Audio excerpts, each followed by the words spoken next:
nag-stage na ako sa Alam mo naman, di natin ito pwede pa ng pasay pare ko eh. In a few months, you're gonna tie a knot. Pretty soon, you're gonna wear stopper ring. Ay, mistake. Wedding ring. Gago ka talaga.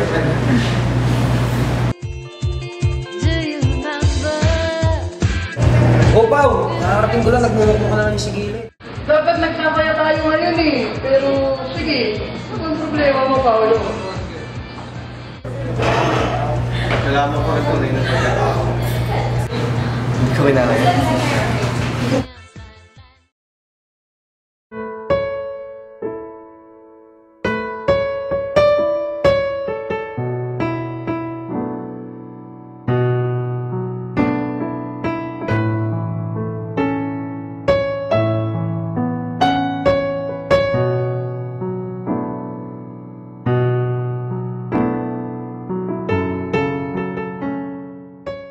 Pao, okay ka lang ba dyan, ha? Sabi ko naman sa'yo, ako na lang magluluto eh. Buti ka pa marunong magluto. Yung ibang lalaki dyan, nakala mo kung sinong hari na kailangan mo pang pagsilbihan. Pwedeng-pwede ka dun sa States. Kasi pag di ka natuto dun, naku, magugutom ka talaga. Nung bago pa nga lang ako sa New York, lagi ako nagti-take out. Buti na natuto rin ako magluto, no? Buti na lang nandito ka. Matitikman mo rin yung luto ko. Pero alam mo, kalimitan, hindi rin ako kumakain eh. Puro sketches, screening. Kung nandun ka, nakita mo kung gaano ako na-haggard. Dito naman sa UP. Ako, pag-film student ka, kala mo cool. Pero, ang daming ginagawa. Daming naasikaso na papers, scripts, pati yung mga shoots abroad. Talaga ba? Tungkol ba saan ang ginagawa mong pelikula? Sa generic lang naman. Tungkol sa mga long distance relationship. Pati sa environment, mga ganun. Pati niya akong niluluto mo? Alam mo naman na ayaw ko naiyakap, di ba? Pasensya ka na, Pao, ha? Akala ko kasi okay na.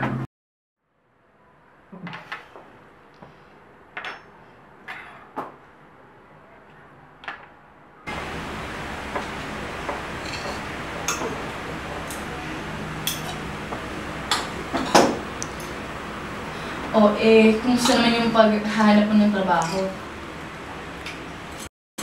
Balita ko, mahirap na maghanap ngayon, ha? Lalo na kaka-graduate mo lang. Pero kung wala akong mahanap, okay lang din. Kasi, kung ako lang, kaya ko pa namang matustusan yung mga pangangailangan dito sa bahay. Tsaka, teka lang. Pwede ka naman mag-freelance, ha? May photoshoot kami bukas. Tsaka, may kakilala akong designer na nangailangan ng photographer. Gusto mong sumama? Gusto ko kasi sana ako yung maghanap ng trabaho ko eh. Pero sige, subukan na rin natin yun.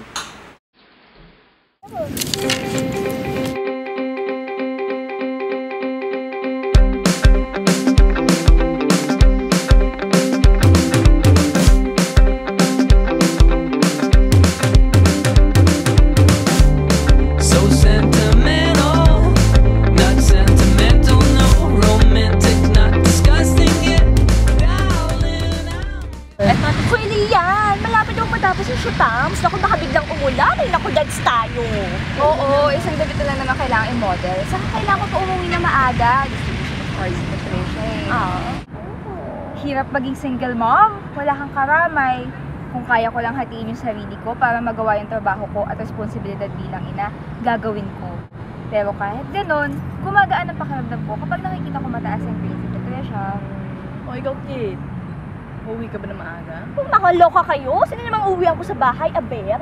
Itong si Lian, meron chikiting sa bahay. At ikaw naman, madam, andyan naman si Paolo.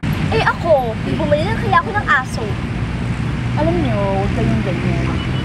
Ako nga minsan, isip ko, huwag na lang kaya ako umuwi. Diba? Alam mo girl, kung i-compare ka sa lahat ng anak ng politiko dyan sa tabi-tabi, in fairness, iba ka talaga! Achieve! Eh di ba nga adopted lang ako? So, anong lalo nun? Alam mo, kahit hindi mo nakuha ang genes ng mga madrigal, nakuha mo naman ang natatanging tapang ng mga madrigal. Tulad Jen. Very known kaya ang family mo as very resilient. Tigasin te, kaya nga hanga ko sa'yo at sa pamilya mo. Sa'yo, after everything you've been through. Hello, anak ka kaya ng mayor ng Halala, Rizal Province. You're the daughter of the great Fernando Madrigal. Madrigal ka! Nako, ano ba? Hayaan nyo na lang ang lahat ng yan. Truly, madam. The point is, may magagawa ka kung gusto mo. Hello, I know yun na kaya. Strong kang tao. Wish mo pa bang na-internalize yon, madam? Pero, seryoso, kahit malaki na yung nagawa mong kasalanan sa nanay mo, sigurado naman akong pinagmamasdan ka namin nasa langit. At sinasabi niyang, tama din naman ang naging desisyon mo. Siya nga pala, nakuha yung creative team namin kanina sa interview. Baka sooner or later, bigyan kanila ng offer sa company.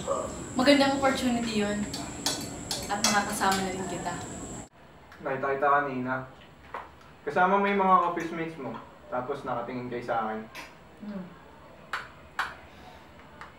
Pinag-uusapan niyo na naman ba ako? Ayoko nang ganun, Celine. Nakakailang eh. At kung pwede ba, huwag mo na lang ako pakialaman sa gusto kong trabaho. Pinagbigyan na kita.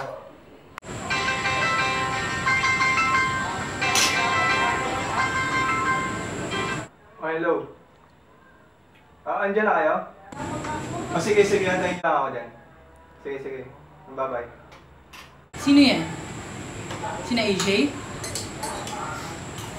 Aalisin ba kayo? Uuwi ka ba?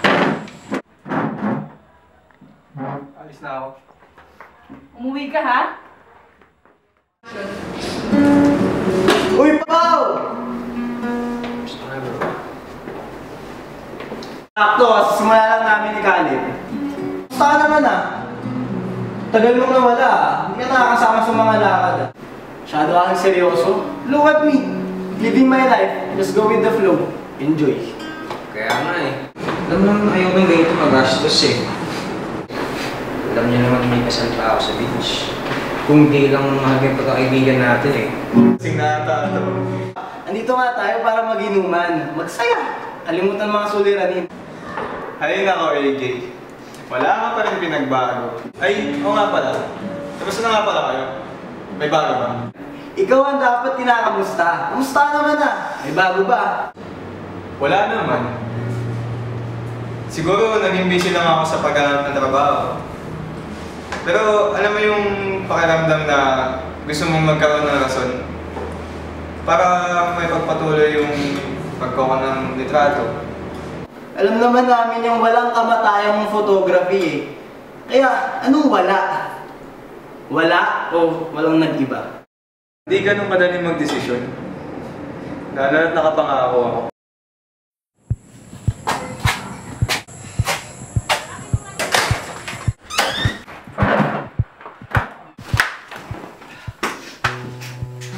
Nakapanibago ay naantay mo ako ah.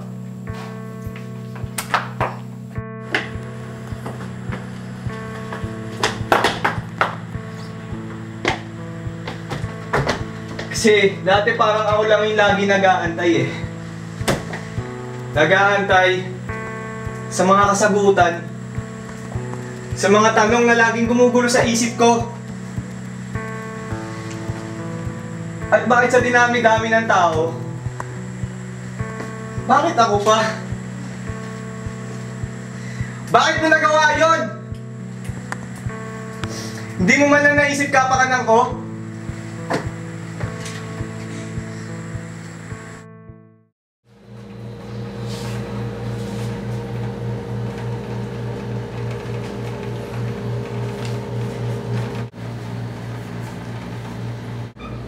Celine, ito na pala yung hinihingi mong copy kanina. Nakuha ko na sa stock room. Okay ka lang ba? Girl, lunchtime na! Huwag mo namang patayin ang sarili mo! Naku si girl, nag-hunger strike. Alam ko naman ginagawa nyo at sobrang thankful naman ako sa concern at suporta na binibigay nyo sa akin. Okay? Si Paolo na naman ba yan? Naku, Celine, ewan ko ba dyan sa kanya? Sobrang pag-aalaga at pagmamahal na nga yung binibigay mo sa kanya, pero ganyan pa rin siya kaumasta. Di ba dapat mas lalo kanyang mahalin? Pero, hindi mo din siya masisisi, girl. Dahil napakatagal niyang nawala. Ay, ang komplikado talaga ng buhay mo eh. Napakaraming sikreto, pero alam mo namang love na love ka namin ni Lian, di ba? Nasasaktan lang kami kapag nakikita ka namin ganyan.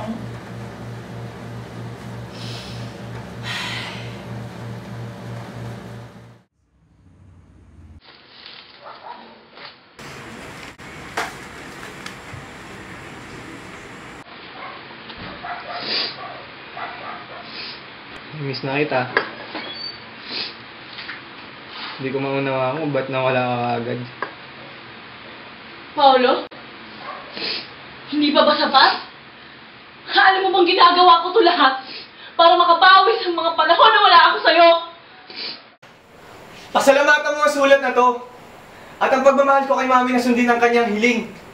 Kasi alam mo, hindi dahil dito, matagal na ako wala sa bahay na to at nagtitiis sa'yo. Hanggang ngayon kasi, hindi ko pa rin maisip kung bakit mo ako iniwan. Kasi mahal ko siya at hindi ko kayang iwan siya at ang pamilya ko. Dahil masasaktan sila. Ano sinasabi mo? Ang ama mo, Paolo. Ang kinilala mong Tito Nando mo. Patawarin mo ako. Ang tanga-tanga ko rin kasi, no? Sa lahat ng taong pwede mahalin. Yung kinilala ko pang tatay ko. Alam kong nagdudusa ka. Pero nasasaktan din ako. Pero makalimutan na natin ang nakaraan. Diba? At magsimula tayo. Magbagong buhay.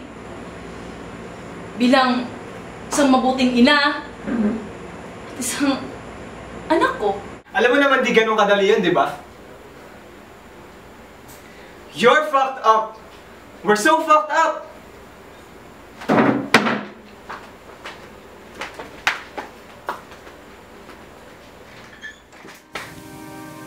Celine, walang sino mang dapat makalaman nito. Lalo na ng mama mo. Kritikal na ang lagay niya. Pero Papa, anak natin to. Anong gagawin ko? Mahal kita. Mahal ko si Mama. At mahal ko tong magiging anak natin. Para sa ikabubuti ng pamilya, pagkatapos mong mga anak, ipapadala muna kita sa Amerika. At ipapaubaya ko muna siya sa iba. Pangako, hindi ko kayo papabayaan.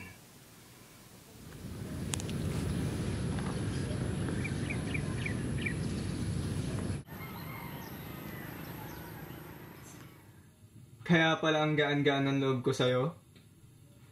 Naintindihan ko na ang lahat. Tatay kita. Buong buhay ko. Naghangad ako ng ama. Minsan pa nga nasabi ko, sana si Fernando Madrigal na lang ang tatay ko. Bakit hinayaan mo akong matali sa pangarap na totoo naman pala? Doble ang sakit na pinaramdam niya sa akin ngayon na lamang kong namuhay ako sa kasinungalingan at wala na akong pamilyang maituturing.